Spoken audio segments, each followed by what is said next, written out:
Berjumpa lagi semuanya yang masih menikmati kopi buatan Bude Yanti. Sekarang kita akan diperlihatkan dengan Xiao Yan yang pada saat ini menatap ke arah Gou Yan yang terkulai. Selanjutnya mata Xiao Yan tiba-tiba beralih ke sosok-sosok yang duduk di sekitar Gou Yan. Masing-masing di antara mereka memancarkan aura yang kuat. Seperti apa yang diharapkan, mereka semua adalah orang-orang yang paling kuat yang berada di alam iblis keabadian kuno. Selain itu, semua yang mereka lakukan jika dilihat dari sudut pandang alam iblis keabadian kuno, sesungguhnya mereka tidak salah. Tidak peduli apapun rencananya, mereka hanya ingin menyelamatkan alam tempat mereka berada. Sosok-sosok ini juga tampak tidak marah begitu melihat kemunculan Xiao Yan. Mereka hanya menunjukkan senyum pahit sebelum akhirnya seorang lelaki tua di antara mereka segera berkata agar Yang Mulia tetap tenang. Sosoknya segera menangkupkan tangannya ke arah Xiao Yan dengan penuh hormat.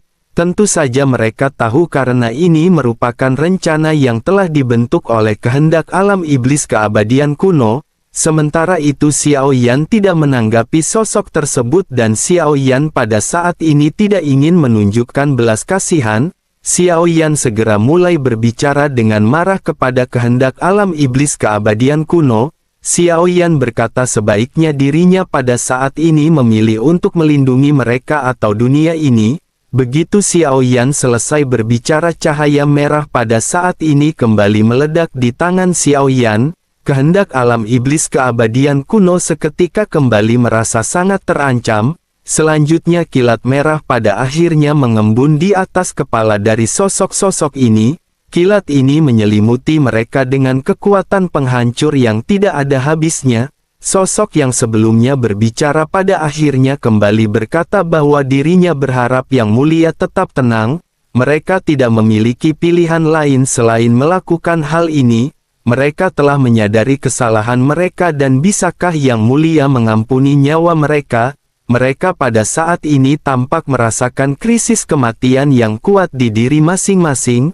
Sosok-sosok ini mungkin sudah sangat lama tidak pernah merasakan adanya kematian yang begitu dekat dengan mereka. Bahkan para keabadian dewa pun masih belum bisa menghilangkan rasa takut saat menghadapi kematian. Semua sosok pada akhirnya berlutut di hadapan Xiao Yan. Guntur merah yang tergantung di atas kepala mereka sepertinya mampu merenggut nyawa mereka dalam sekejap mata. Xiao Yan pada saat ini dengan acuh tak acuh dan tidak menunjukkan belas kasih segera memerintahkan kehendak alam iblis keabadian kuno untuk menghabisi mereka. Begitu kata-kata ini terdengar, beberapa petir merah bergetar hebat dan hendak menutupi sosok-sosok ini.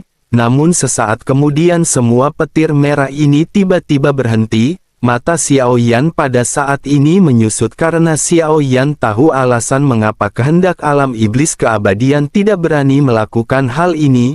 Mereka semua adalah orang-orang terkuat yang berada di alam iblis keabadian kuno. Jika mereka semua mati maka hal ini akan menjadi pukulan besar bagi alam iblis keabadian kuno. Tanpa ada orang yang berkuasa dan kuat maka invasi benar-benar akan menjadi semakin merajalela. Selain itu tidak mudah untuk membina orang hingga menjadi kuat seperti ini. Akan membutuhkan waktu yang lama bagi kehendak alam iblis keabadian kuno untuk menciptakan kembali orang kuat seperti ini. Xiao Yan telah mengetahuinya sejak awal, oleh karena itu Xiao Yan sengaja bersikap acuh tak acuh. Xiao Yan juga pada akhirnya segera berkata karena ini adalah pilihan mereka, jangan salahkan Xiao Yan karena pada akhirnya akan bertindak kejam. Xiao Yan pada saat ini juga sesungguhnya tahu bahwa meskipun orang-orang yang berada di sini kuat, pasti masih ada orang kuat lain di baliknya yang mengawasi pergerakan mereka. Mendengar apa yang dikatakan oleh Xiao Yan, suara dari kehendak alam iblis keabadian kuno pada akhirnya segera kembali terdengar di benak Xiao Yan. Sosoknya pada saat ini berkata bahwa Xiao Yan bisa mengambil tindakan untuk memperbaiki penghalang dunia. Dengan begitu maka Xiao Yan bisa mengajukan persyaratan apa yang diinginkan oleh Xiao Yan seperti sebelumnya. Xiao Yan pada saat ini sedikit terdiam mendengar apa yang baru saja dikatakan oleh kehendak alam iblis keabadian kuno. Xiao Yan memahami bahwa permintaan Xiao Yan sebelumnya memang sulit untuk diterima. Syarat yang diminta oleh Xiao Yan sebelumnya adalah Xiao Yan ingin mendapatkan 50.000 keabadian dewa. Xiao Yan juga ingin mendapatkan 30% sumber daya dari alam iblis keabadian kuno. Namun setelah dipikir-pikir karena kehendak alam iblis keabadian kuno telah bertindak terlalu jauh, sehingga Xiao Yan pada saat ini ingin mengajukan persyaratan lain. Xiao Yan pada akhirnya segera berkata bahwa persyaratan Xiao Yan ini tidak akan bisa dirubah. Selain itu ada juga dua syarat lainnya. Begitu selesai berbicara, Xiao Yan melihat beberapa sosok yang diselimuti oleh guntur merah yang tergantung di kepala mereka. Xiao Yan pada saat ini kembali berkata bahwa Xiao Yan ingin mengambil dua di antara mereka. Kehendak alam iblis keabadian kuno pada saat ini tampak terdiam sejenak, meskipun dirinya bukan manusia dan tidak memiliki ekspresi, namun dari cara dan gelagatnya sosoknya pada saat ini tampak merasakan ketidakberdayaan. Selanjutnya kehendak alam iblis keabadian kuno pada akhirnya segera berkata bahwa dirinya menyetujuinya. Dirinya akan bersedia membayar harga ini, tetapi dirinya memiliki satu keinginan. Dirinya berharap ketika mereka membantu Xiao Yan maka Xiao Yan tidak akan melupakan kebaikan dari alam iblis keabadian kuno. Xiao Yan pada saat ini terdiam dan Xiao Yan berpikir tampaknya alam iblis keabadian kuno benar-benar telah berada dalam kondisi putus asa. Selanjutnya Xiao Yan menghela nafas dan Xiao Yan mencubit daun dunia sebelum akhirnya cahaya merah yang awalnya bersinar menghilang. Daun dunia ini juga kembali dikirim ke pohon dunia di menara pemurnian. Xiao Yan pun segera berkata bahwa Xiao Yan memiliki daun dunia, tetapi mereka harus memenuhi janji terlebih dahulu untuk bisa melakukannya. Setelah semuanya terpenuhi barulah Xiao Yan akan mengeluarkan daun dunia untuk memperbaiki penghalang dunia bagi alam iblis keabadian kuno. Xiao Yan pada saat ini tidak menyisakan ruang sama sekali untuk bernegosiasi. Xiao Yan pada saat ini seketika menghilang dan selanjutnya Xiao Yan sudah sampai di sisi Gou Yan. Xiao Yan mencabut rantai besi yang pada saat ini tertancap di tubuh Gou Yan satu demi satu. Xiao Yan tampak terlihat tidak tahan menatap ke arah Gou Yan. Bagaimanapun apa yang terjadi kali ini bukanlah sesuatu yang diinginkan oleh Xiao Yan. Sementara itu di sisi lain suara dari kehendak alam iblis keabadian kuno kembali terdengar bahwa semuanya diperbolehkan untuk Xiao Yan. Mendengar hal tersebut Xiao Yan pada saat ini sedikit terdiam dan Xiao Yan lanjut berkata sebaiknya mereka menunggu sejenak. Orang-orang ini telah membuat tahanan spiritual hingga sampai ke titik seperti ini. Dengan begitu maka Xiao Yan pada saat ini tidak bisa membiarkan mereka pergi begitu saja. Kekuatan Xiao Yan pada saat ini secara alami di depan sosok-sosok yang berada di hadapannya jauh lebih lemah. Tetapi meskipun begitu sosok-sosok ini tampak tidak berani mengambil tindakan terhadap Xiao Yan. Salah seorang di antara mereka pada akhirnya segera berkata bahwa dirinya memahami kesalahan mereka dan dirinya memohon maaf kepada Yang Mulia. Sosok yang merupakan pemimpin dari kelompok ini pada akhirnya segera berlutut di tanah di hadapan Xiao Yan. Sementara itu Xiao Yan menepuk Gou Yan dan Xiao Yan berpikir Gou Yan pada saat ini sepertinya berpura-pura pingsan. Xiao Yan membisikkan sesuatu ke telinga Gou Yan. Xiao Yan berkata sebaiknya Gou Yan pada saat ini melakukan pembalasan dendam. Jika dirinya terus berpura-pura mati maka semuanya akan terlambat. Begitu kata-kata Xiao Yan terdengar Gou Yan sedikit menyipitkan matanya dan menatap ke arah Xiao Yan. Sosoknya pada saat ini segera berkata kepada Xiao Yan bahwa dirinya sedang terluka parah dan tidak bisakah Xiao Yan bersikap lebih lembut kepada Gou Yan. Xiao Yan memandang ke arah Gou Yan dengan acuh tak acuh dan Xiao Yan tidak menanggapi perkataan Gou Yan. Xiao Yan pada saat ini menoleh menatap ke arah sosok-sosok yang berlutut di hadapan Xiao Yan. Xiao Yan lanjut berkata bahwa mereka adalah orang-orang yang telah menyiksa Gou Yan sebelumnya. Oleh karena itu sebaiknya mereka pada saat ini bersujud terlebih dahulu kepada Tuan Gouyan. Mendengar hal tersebut sosok-sosok ini pada akhirnya berlutut di hadapan Gouyan sementara Gouyan mengerutkan kening. Gouyan pada saat ini bergumam kepada Xiao Yan, bukankah jika hanya berlutut hal tersebut tidaklah cukup? Xiao Yan pada saat ini tidak menanggap tapi perkataan Gouyan karena Xiao Yan bisa merasa Gouyan pada saat ini sudah sehat walafiat. Meskipun orang ini hampir menghabisi Gouyan tetapi Xiao Yan tahu Gouyan tidak akan mati dengan begitu mudah. Xiao Yan pada akhirnya segera kembali menoleh ke arah sosok-sosok yang berada di hadapannya dan bertanya apakah mereka adalah leluhur dari alam iblis keabadian kuno. Mendengar hal tersebut sosok tua yang merupakan pemimpin pada akhirnya kembali berdiri tegak. Dengan tangan di belakang punggungnya sosoknya berkata bahwa Yang Mulia benar-benar seperti apa yang dirumorkan. Dirinya memiliki kekuatan supranatural yang luas dan mengetahui segalanya tentang dunia. Xiao Yan sedikit mengerutkan kening dan bertanya apakah dirinya bermaksud mengejek dengan kalimat seperti ini. Mata dari sosok tersebut seketika merasakan ketakutan sebelum akhirnya sosoknya kembali menangkupkan tangan ke arah Xiao Yan. Sosoknya menjelaskan bahwa dirinya sama sekali tidak berniat untuk meledek, meskipun mereka adalah leluhur dari alam iblis keabadian kuno dan mereka telah mengagumi nama Yang Mulia sejak lama. Suatu kehormatan besar bagi mereka hingga pada akhirnya bisa bertemu dengan Yang Mulia. Bagaimana mungkin mereka berani mengucapkan kata-kata sarkastik seperti itu? Xiao Yan pada saat ini terdiam mendengar apa yang baru saja dikatakan oleh sosok tersebut.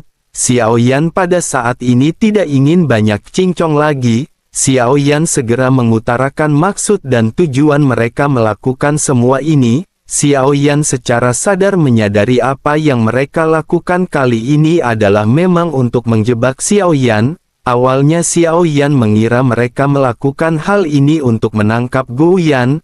Namun Xiao Yan pada akhirnya tersadar bahwa tujuan sesungguhnya dari kehendak alam iblis keabadian kuno adalah menunggu Xiao Yan mengeluarkan daun dunia. Bagaimanapun kehendak alam iblis keabadian tahu bahwa Xiao Yan adalah reinkarnasi dari Yang Mulia. Xiao Yan pada akhirnya segera berkata bahwa merebut tahanan spiritual tidak akan mampu memperbaiki segel dunia sama sekali. Mereka seharusnya mengetahui hal ini lebih baik daripada Xiao Yan. Xiao Yan tahu bahwa tujuan awal mereka dan tujuan asli mereka adalah momen ini. Sosok tua itu memandang Xiao Yan dengan tersenyum masam dan dirinya benar-benar tidak menyangka Xiao Yan akan mengetahui niat alam iblis keabadian kuno. Sementara itu Xiao Yan juga tidak ingin banyak berbicara lagi dan Xiao Yan segera melambaikan tangannya. Xiao Yan pada saat ini berpikir bahwa sudah waktunya bagi Xiao Yan untuk meningkatkan kekuatannya. Xiao Yan juga harus menemukan tubuh Daji atau Gouyan dan dengan begitu maka kekuatan pendukung Xiao Yan akan menjadi semakin kuat. Xiao Yan pada akhirnya segera berkata sebaiknya mereka pada saat ini mengirimkan Xiao Yan ke lembah angin cemerlang. Begitu Xiao Yan selesai berbicara pada saat ini retakan pada akhirnya segera muncul di kehampaan. Sementara itu di sisi lain Gouyan dengan marah pada saat ini berteriak kepada para leluhur alam iblis keabadian kuno. Sosoknya berkata sebaiknya mereka jangan berpikir Gouyan akan berhenti sampai di sini. Bersujud kepada Gouyan saja tidak cukup untuk mengampuni apa yang mereka lakukan. Gouyan telah dipenuhi dengan kebencian dan dirinya akan segera merobek mereka setelah mendapatkan tubuh aslinya. Mendengar apa yang dikatakan oleh Gouyan, salah seorang tetua pada saat ini tersenyum kering sebelum akhirnya bertanya apakah Tuan Gouyan tidak ingin pergi bersama dengan Xiao Yan. Gouyan menggertakkan giginya dan Gouyan seketika menoleh ke arah celah. Celah pada saat ini hampir tertutup dan sosok Xiao Yan telah memasuki celah. Gouyan pada akhirnya sambil mengutuk segera melesat mengikuti Xiao Yan. Begitu keduanya menghilang beberapa sosok pada akhirnya perlahan-lahan kembali berdiri tegak. Senyum di wajah mereka juga perlahan menghilang tetapi tidak ada kemarahan sama sekali di wajah masing-masing. Mereka hanya menghela nafas lega. Selanjutnya salah seorang di antara mereka bergumam, apakah orang ini benar-benar yang mulia? Dirinya mendengar bahwa kekuatan yang mulia mendekati alam supremasi, tetapi sekarang tampaknya dirinya bahkan belum mencapai keabadian dewa. Jika begitu permasalahannya, mungkinkah sosok ini adalah klon dari yang mulia? Salah seorang lainnya pada saat ini bergumam bahwa rumor mengatakan yang mulia telah lama terjatuh, dan jika begitu permasalahannya maka ini adalah reinkarnasi yang mulia. Mendengar hal tersebut, pemimpin dari kelompok ini segera berkata bahwa apakah dirinya adalah reinkarnasi atau klon yang mulia? Yang mulia tetaplah yang mulia dan mereka tidak perlu lagi berspekulasi. Pada saat ini memperbaiki segel dunia adalah yang paling penting bagi alam iblis keabadian kuno. Untuk bisa melakukannya mereka pada saat ini harus mencari sendiri 50.000 keabadian dewa yang diminta oleh yang mulia. Sosok-sosok ini kembali mengangguk sebelum akhirnya mereka kembali mulai berbincang-bincang. Salah seorang di antara mereka segera berkata bahwa masih ada orang kuat di belakang mereka. Orang terkuat sebenarnya di alam iblis keabadian kuno bukanlah mereka melainkan Ye Beijing dari alam iblis keabadian kuno. Wanita ini terlalu gila dan jika tidak akan lebih mudah baginya untuk maju ke depan dan menyelesaikan permasalahan ini. Begitu sosok tersebut menyebutkan nama Ye Beijing, beberapa ketakutan pada saat ini terpancar dari semua orang. Salah seorang di antara mereka segera berkata sebaiknya dirinya berhati-hati dengan perkataannya. Apakah dirinya benar-benar ingin ditangkap olehnya? Mendengar hal ini beberapa sosok yang ada pada akhirnya saling memandang. Mereka mengangguk satu sama lain dan mereka memutuskan untuk tidak berbicara apa-apa lagi. Tampaknya menyebut nama Ye Beijing adalah hal yang tabu dan ada ekspresi ketakutan yang kuat di wajah mereka. Sementara itu di sisi lain di lembah angin cemerlang tampak terlihat lembah ini merupakan bintang yang sangat menarik. Bintang ini tampak seperti terbelah dua oleh pedang tajam. Pada saat ini retakan muncul di kehampaan di sekitar bintang dan sesosok tubuh kurus tiba-tiba keluar darinya. Setelah beberapa tarikan napas, bola mata biru juga terlihat mengikuti sosok tersebut dan ini adalah Xiao Yan dan Gou Yan. Gou Yan masih mengutuk ketika bertanya mengapa Xiao Yan tidak menunggunya. Bagaimana jika dirinya pada akhirnya ditangkap oleh orang-orang ini lagi? Mendengar hal tersebut Xiao Yan pada saat ini sedikit merenung sebelum akhirnya menatap ke arah Gou Yan. Xiao Yan lanjut berkata bahwa dirinya sesungguhnya benar-benar penasaran. Jika Xiao Yan tidak menyelamatkan Gou Yan kali ini, mungkinkah Gou Yan akan mati? Gou Yan pada saat ini tampak terlihat marah mendengar apa yang baru saja dikatakan oleh Xiao Yan. Gou Yan segera berkata bahwa dirinya berpikir Xiao Yan mengkhawatirkan Gou Yan. Gou Yan telah disiksa tetapi Xiao Yan tampaknya tidak panik sama sekali dengan kondisi Gou Yan. Xiao Yan pada saat ini mengabaikan sosok Gou Yan yang terus mengutuk di belakang.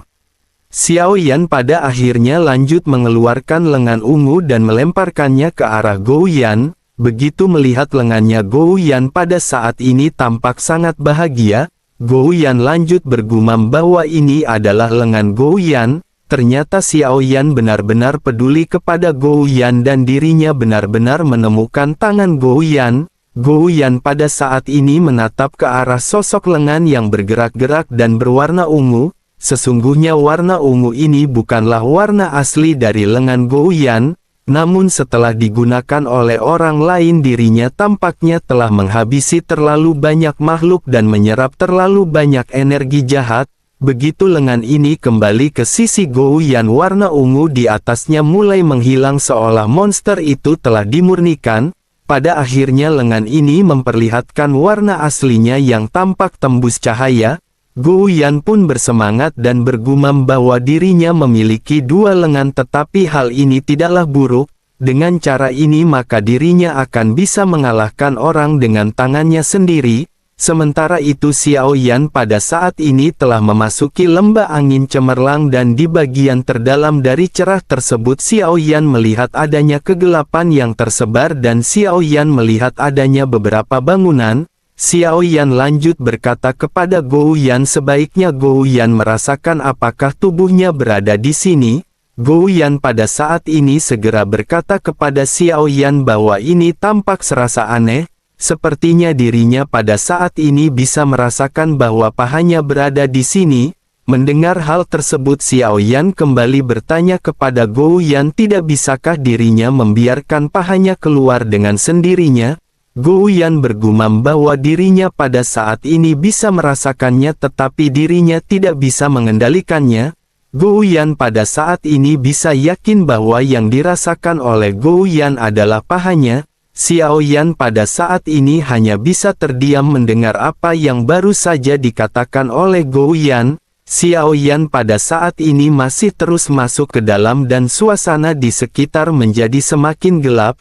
Kekuatan spiritual Xiao Yan juga pada saat ini bisa menangkap adanya aura yang cukup kuat dalam kegelapan. Xiao Yan pada akhirnya memutuskan untuk membalik telapak tangannya dan nyala api putih mulai terbakar. Xiao Yan lanjut melemparkan api tersebut untuk memasuki ke kegelapan. Semua kegelapan pada akhirnya menghilang dalam sekejap mata.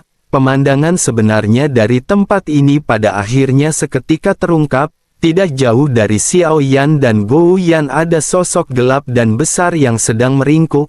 Begitu cahaya api putih bersinar sosok hitam ini seketika dengan cepat merangkak menuju ke sekitar. Setelah bayangan hitam mirip reptil ini menyebar ke segala arah Xiao Yan bisa melihat sesosok tubuh besar duduk di tengah-tengahnya. Xiao Yan melihat bahwa adanya energi hitam besar yang mengalir keluar dari tubuh sosok tersebut. Hal yang aneh terlihat pada wajahnya, dirinya tidak memiliki fitur wajah dan sama seperti lengan ungu yang didapatkan oleh Xiao Yan sebelumnya. Xiao Yan pada akhirnya bergumam bahwa sekarang Xiao Yan semakin pemasaran tentang siapakah identitas Daji yang sebenarnya. Mendengar apa yang dikatakan oleh Xiao Yan sosok tanpa wajah ini seketika tiba-tiba memutar wajahnya. Selanjutnya secara tidak terduga pada saat ini ada lebih dari belasan bola mata yang seperti bola anggur yang tumbuh. Bola-bola mata ini seketika menatap ke arah Xiao Yan dan Gou Yan. Sosoknya juga pada saat ini mengeluarkan suara ketika berkata bahwa sudah lama sekali dirinya tidak kedatangan tamu di lembah angin cemerlang. Lendir hitam pada saat ini seketika menyebar sebelum akhirnya berubah menjadi seperti suatu zat yang langsung menyelimuti ke arah Xiao Yan dan Gou Yan. Dengan gemuruh kedua sosok ini seolah diselimuti di dalamnya.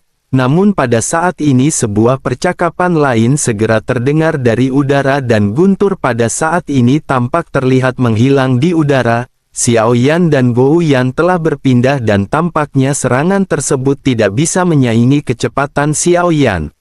Xiao Yan bertanya kepada Gou Yan bukankah tubuh Gou Yan adalah monster? Tetapi meskipun begitu sesungguhnya Daji bukanlah monster atau manusia atau iblis. Hanya saja Gou Yan pada saat ini tidak menyangka bahwa pahanya akan berubah menjadi seperti monster seperti ini. Mendengar hal ini Xiao saat sedikit tersenyum pahit dan hanya bisa menghela nafas sambil menggelengkan kepalanya. Xiao Yan masih berbincang-bincang mengenai monster di hadapannya sambil menunjuk ke arah monster tersebut dan melihat hal ini monster tanpa wajah seolah-olah merasa bahwa dirinya sama sekali tidak diperhitungkan di hadapan Xiao Yan. Dihadapkan dengan penghinaan seperti ini monster tidak berwajah pada akhirnya melompat ke udara sambil mengaum. Saat dirinya berada di udara tiba-tiba dirinya melangkah langsung ke arah Xiao Yan dan Gou Yan. Gou Yan bereaksi dengan cepat dan segera berubah menjadi seukuran telapak tangan sebelum akhirnya menyelinap ke dalam lengan baju Xiao Yan. Sementara itu zat hitam tiba-tiba meraung di udara mengembun menjadi bola hitam sebelum akhirnya berubah menjadi telapak kaki di udara. Telapak kaki ini langsung dilesatkan ke arah Xiao Yan.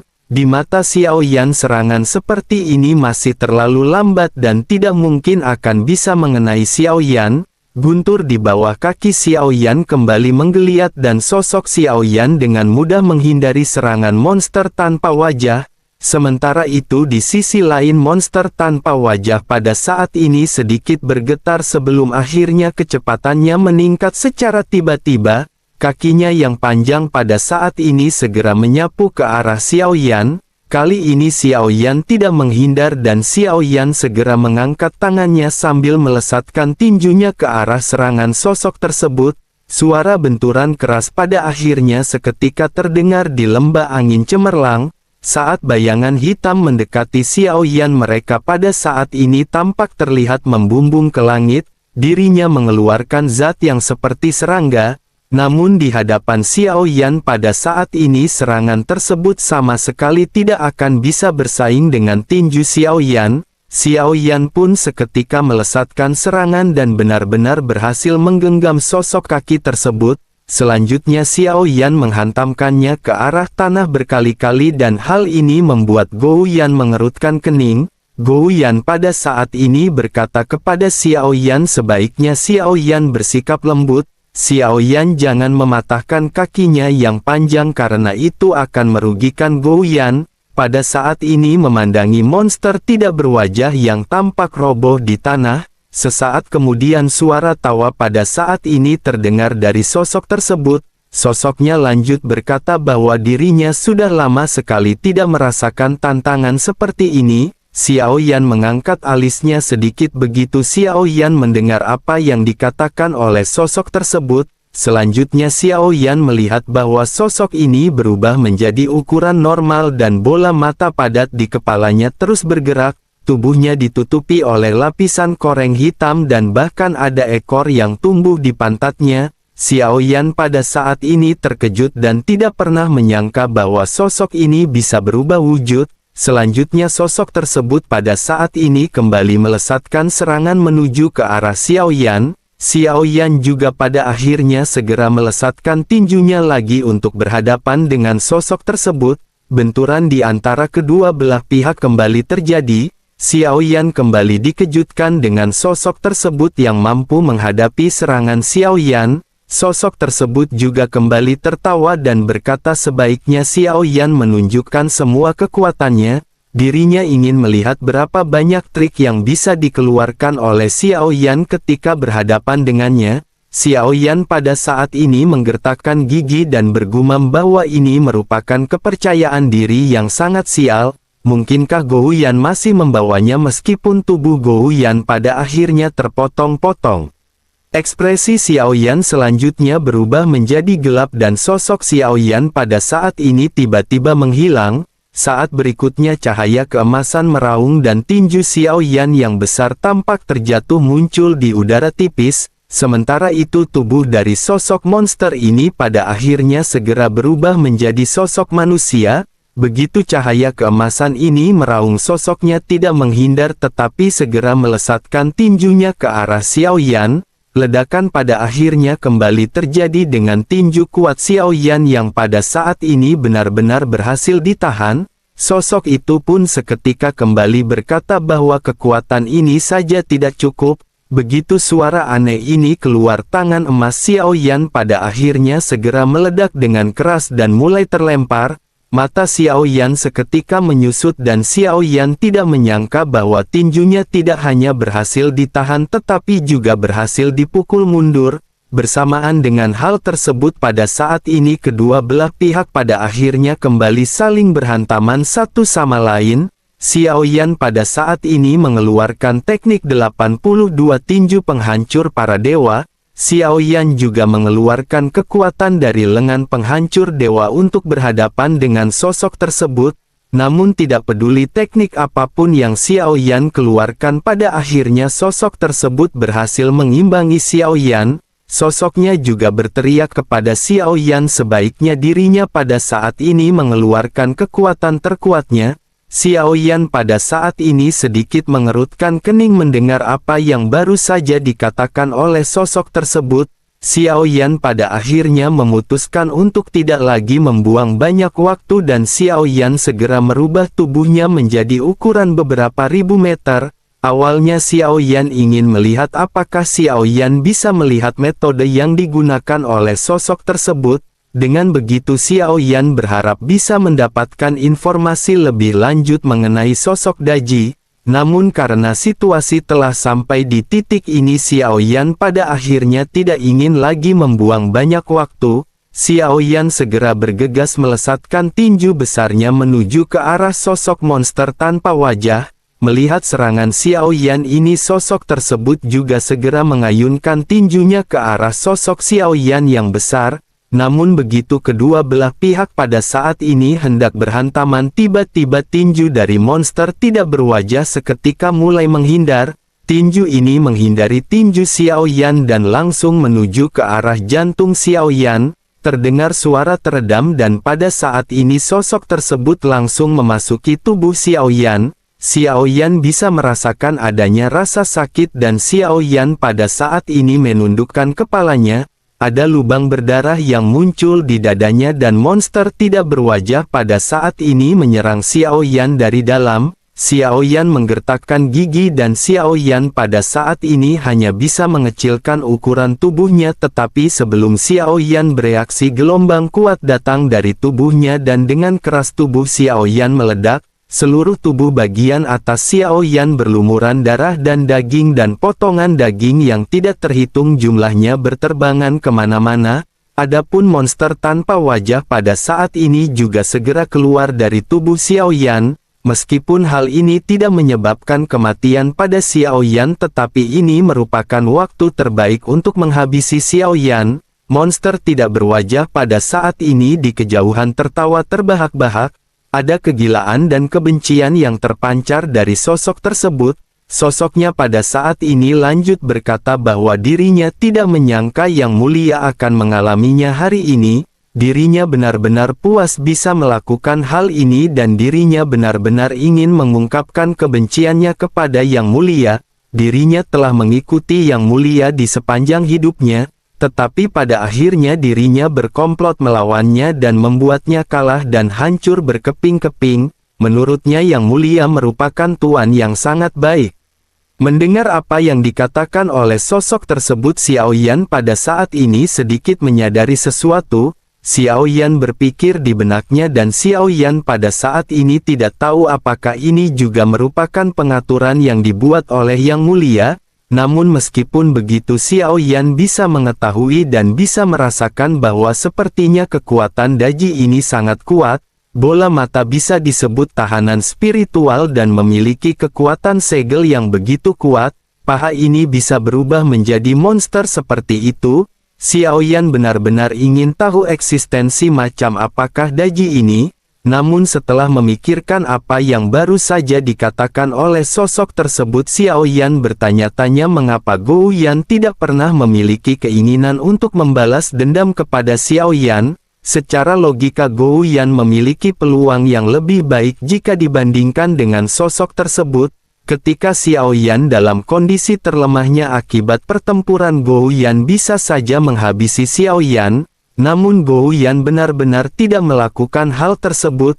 Xiao Yan pada akhirnya memutuskan untuk bertanya apakah dirinya adalah jiwa Daji. Sosok tersebut segera berkata bahwa Daji sudah mati dan dirinya bukanlah Daji. Dirinya hanyalah orang bodoh yang membiarkan orang asik memperlakukannya sebagai anjing. Mendengar hal ini, Xiao Yan pada akhirnya sampai pada kesimpulan bahwa sosok di hadapannya pasti telah diubah oleh pikiran jahat Daji. Sosok di hadapan Xiao Yan juga pada saat ini kembali tertawa dan berkata bahwa keinginan terbesarnya adalah menghabisi Yang Mulia. Dirinya ingin menghabisi tubuh Yang Mulia dan memotongnya menjadi beberapa bagian. Selanjutnya dirinya akan memisahkan kepala dan tubuhnya dan dengan begitu dirinya tidak akan bisa hidup ataupun mati. Apakah menurut Yang Mulia rencana yang telah dirinya susun pada saat ini bagus? Xiao Yan pada saat ini terdiam sambil mengerutkan kening menatap ke arah sosok yang tampak terlihat bahagia. Selanjutnya sosok ini berkata bahwa dirinya sesungguhnya tahu dengan kekuatannya saat ini dirinya pasti tidak akan bisa menghabisi Yang Mulia. Tetapi meskipun begitu dirinya pada saat ini hanya ingin Yang Mulia memahami kebenciannya kepada Yang Mulia karena sudah merebut janda Tobrut incarannya.